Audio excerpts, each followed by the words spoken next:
تعرف امتى مصر نجحت؟ لما تلاقي الدولة المصرية أصبحت أكبر دولة منتجة للقمح في إفريقيا. ساعتها بس تعرف إن الدولة المصرية نجحت. تعرف امتى مصر نجحت؟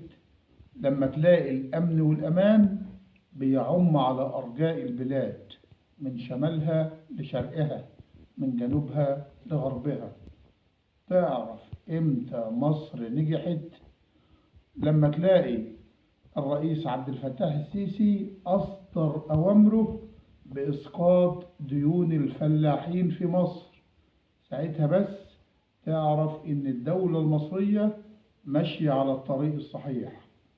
تعرف إمتى مصر نجحت؟ لما تلاقي مصر كانت أكبر دولة مريضة بفيروس سي في العالم كله، وأصبحت دلوقتي أفضل دولة في العالم بتعالجه. ساعتها بس تعرف إن الدولة المصرية نجحت.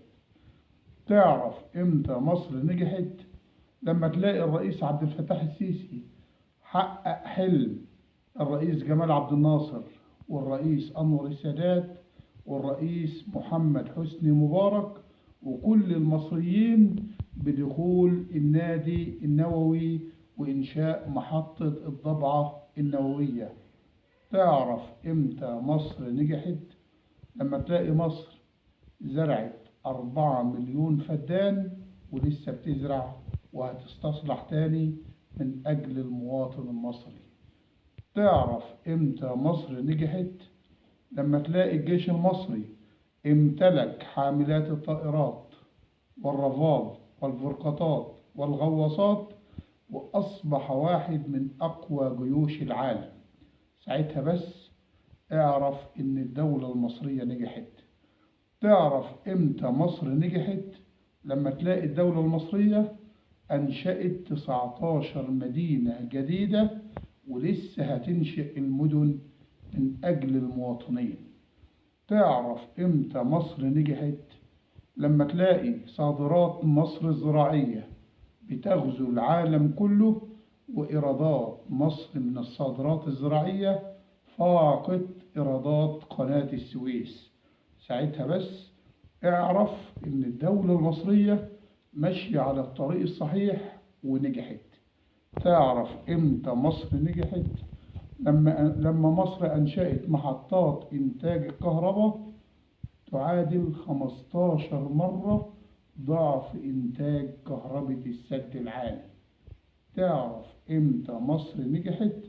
لما تلاقي مصر بقت من أكبر دول العالم في إنتاج الطاقة النظيفة، الطاقة الشمسية وطاقة الرياح والهيدروجين الأخضر. ساعتها بس تأكد إن الدولة المصرية نجحت. تعرف إمتى مصر نجحت؟ لما تلاقي عندنا شبكة طرق وكباري محترمة قربت المسافات وسهلت السفر للمواطنين. تعرف إمتى مصر نجحت؟ لما تلاقي عائدات السياحة وصلت لأعلى مستوى له في التاريخ. السنة دي 24-25 أكبر مستوى العائدات السياحة في التاريخ السنة دي بفضل التخطيط السليم والجهود السليمة. تعرف إمتى مصر نجحت؟ لما يبقى عندك شبكة مواصلات تضاهي أفضل دول العالم. ساعتها بس اعرف إن الدولة المصرية نجحت. تعرف إمتى مصر نجحت؟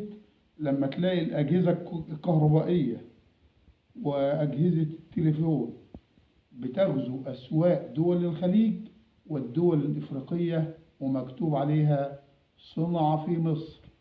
تعرف إن الدولة المصرية نجحت. بنتمنى التوفيق للدولة المصرية وبنقول ربنا يحفظ مصر وشعب مصر ويجنبنا جميعا شر الفتن.